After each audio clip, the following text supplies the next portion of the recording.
निशांत रावल जी, मैं आपसे पहला कमेंट ले रही हूं क्योंकि प्रदीप सिंह जी ने कहा कि देखिए भारतीय जनता पार्टी अब वो छात्र बन गया है जो पूरे साल पढ़ाई करते हैं, सिर्फ एग्जाम्स में ही पढ़ाई नहीं करते या एग्जाम के एक रात पहले किताब खोलकर नहीं बैठते हैं।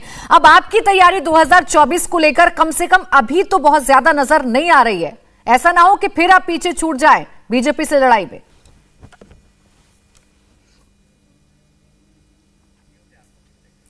निशांत जी, आपका शायद म्यूट है सर, आप अनम्यूट कर लीजिए। प्राची जी, मेरा ये कहना था कि जिस तरीके से बातें हो रही है उस हिसाब से देश कौन संभालेगा। देश में जो असंख्य इश्यू पैदा हो गए हैं, देश में जो बेरोजगारी की वजह से 80 करोड़ जनता को मुफ्त का अनाज देना पड़ता है भारतीय जनता पार्टी को, वो इश्यू कौन देखेगा?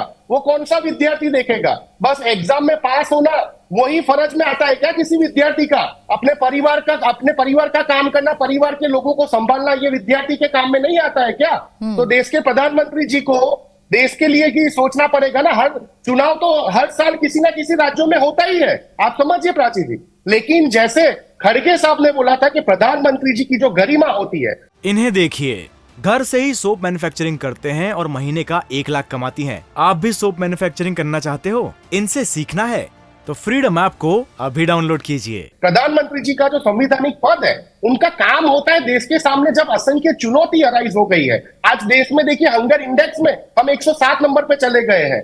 देश में देखिए हम मानव विकास में 132 में नंबर पे चले गए हैं। हमारा सारा ग्राफ डाउन होता जा रहा है। पर कैपिटा इनकम सिर्फ 1.5 लाख रुपए बच गई हमारे देश की। बाकी राज्य, बाकी देश की आप जब कल्पना करते हो, कंपैरिजन करते हो, वो सारे हमारे से आगे चलने लगे। आज चाइना क्या कर रहा है हमारे साथ, वो मुद्दे नहीं है क्या?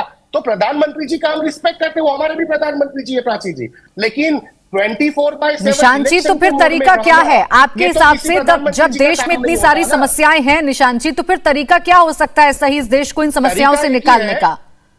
प्राची जी, तरीका एक ही है। मिस कॉल पे बनाए हुए करोड़ों कार्यकर्ता है ना भारतीय जनता पार्टी के पास, तो वो क्यों काम नहीं कर रहे? क्यों वो सक्षम नहीं है क्या? क्यों वो जनता का भरोसा नहीं जीत पाते किसी राज्य में क्या?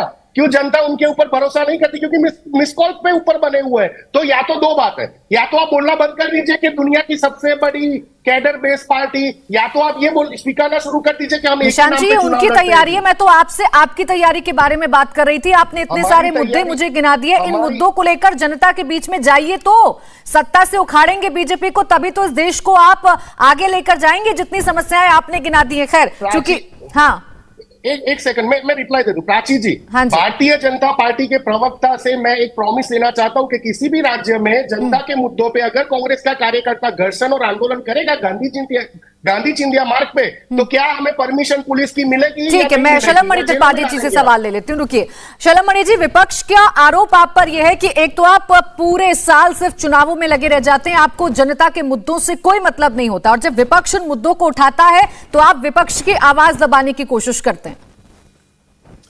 देखिए, आपने विपक्ष को देख ही लिया कि विपक्ष कहां पे खड़ा था गुजरात चुनाव के भीतर, और निशांत जी की जो मजबूरी और जो व्यथा कथा है वो मैं समझ सकता हूं। उनके जो लीडर हैं, जब गुजरात में चुनाव हो रहा है, हिमाचल में चुनाव हो रहा है, तो वो भारत तोड़ो यात्रा पर, माफ कीजिएगा, भारत जोड़ो यात्रा जो बोल रहे हैं ये, उस पर निकले पड़े हैं। अब इनके लीडर को ना कोई सुनना चाहता है, इनके लीडर को ना कोई देखना चाहता है। राहुल गांधी को ना गुजरात में उपयोग किया गया, ना हिमाचल में प्रयोग किया गया। गुजरात के भीतर एक सीट पर आए भी तो वहां पर जब भीड़ वहां उनको सुनने नहीं आई, लोग उनको देखने नहीं आए, तो उसके बाद से राहुल जी का कोई प्रोग्राम नहीं लगाया। तो मैं निशांत जी की व्यथा समझ सकता हूं। ये भारतीय जनता पार्टी के पास ये गौरव हासिल है कि हमारे कार्यकर्ता जो वंशवादी परंपरा से नहीं आते, जो परिवारवादी परंपरा से नहीं आते, वो एक बेहद गरीब परिवार से उठकर निकले हैं, चाय बेचने वाले परिवार से उठकर निकले हैं, आज देश का नेतृत्व कर रहे हैं और भारतीय जनता पार्टी का नेतृत्व कर रहे हैं। ऐसा नेता आज हमारे पास अगर है और देश में अगर चुनाव होते हैं, गुजरात में बने, बोलने दीजिए, ऐसे बात नहीं पाएगी, करोड़पति है, ये तरीका ठीक नहीं है। निशांत जी प्लीज, आपके बीच में कोई नहीं बोला था, आप भी प्लीज किसी के बीच में मत बोलिए, अपनी बारी का इंतजार करिए। मैं आऊंगी आपके पास, आप तमाम मसलों पर काउंटर कर लीजिए, पहले कंप्लीट करने दीजिए त्रिपाठी जी को, बोलिए। उसके प्रतीक के तौर पर जाने जाते हैं। मैं जब टोकूंगा तो आप भी बोल नहीं पाएंगे, इसलिए इस डिबेट को जरा संजीदगी से रहने दीजिए, मुझे भी टोकना आता है। तो आपके पास लीडरशिप नहीं है, एक गरीब परिवार से निकला हुआ बेटा देश को नेतृत्व दे रहा है, भारतीय जनता पार्टी का गौरव है। और देश में अगर चुनाव हो रहे हैं तो एक कार्यकर्ता को प्रचार करने का, उनके बीच में जाने का अधिकार होता है, और जाते हैं तो कहते क्या है, अपनी उपलब्धियों को लेकर ही कहते हैं। आज भारत चढ़ के चाइना के ऊपर काम कर रहा है, आज पाकिस्तान का नामो निशान मिटने की स्थिति में है, आज आप देखिए इकोनॉमी में हम ब्रिटेन को पीछे पछाड़ के हम 5वें नंबर की स्थिति में पहुंच चुके हैं। इतना कुछ हुआ, आप एक राफेल तक नहीं ला पाए।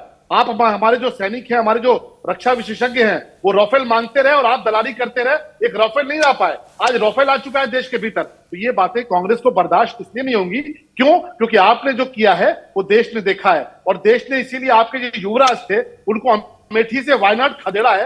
आप आने दीजिए 24 में। त्रिपाठी जी, यही तो आरोप है आपके पास, आपके ऊपर, कि इस देश में इतने सारे मुद्दे हैं। चाइना का मुद्दा है, चाइना हिमाकत पे हिमाकत कर रहा है। इन्हें देखिए, घर से ही सोप मैन्युफैक्चरिंग करते हैं और महीने का 1 लाख कमाती हैं। आप भी सोप मैन्युफैक्चरिंग करना चाहते हो, इनसे सीखना है तो फ्रीडम ऐप को अभी डाउनलोड कीजिए। और आप लोग अभी भी सिर्फ चुनावों में लगे हुए हैं, चुनाव की मैनेजमेंट में लगे हुए हैं। आने वाले चुनाव आपको कैसे जीतने हैं, आप इसकी तैयारी कर रहे हैं, यही तो आरोप लगा रहे हैं ये। प्राची जी, ये तो चाइना से पूछिए, चाइना के उन सैनिकों से पूछिए जिनको ये फर्क समझ में आ गया कि 1962 का नेतृत्व करने वाला भारत नहीं है, ये 2022 का नेतृत्व करने वाला नरेंद्र मोदी जी का भारत है। आज जो दुर्गति की है चाइना के सैनिकों की, वो पूरा देश देख रहा है, पूरी दुनिया देख रही है। ये प्रत्यक्षम किम प्रमाणम की बात है। ये जो बैठ के पूरी संसद के भीतर हमारे सैनिकों को अपमानित करने का काम कांग्रेस पार्टी ने किया, हमारे सैनिकों का मनोबल गिराने का काम किया कांग्रेस पार्टी ने, उसका जवाब हमारे सैनिकों ने दिया। जिस तरह से चाइना के सैनिकों को मार के खदेड़ा है, मुझे लगता है चाइना को तो ये बात समझ में आ गई, लेकिन हमारे कांग्रेस के मित्रों को, टीएमसी के मित्रों को, तमाम सारे जो मित्र बैठे हैं, उनको ये बात हजम नहीं होगी। क्यों? क्योंकि इन्होंने 1962 का कांग्रेस का नेतृत्व वाला भारत देखा है। अब ये नरेंद्र मोदी जी के नेतृत्व वाला भारत है। अब चाइना की हैसियत नहीं है।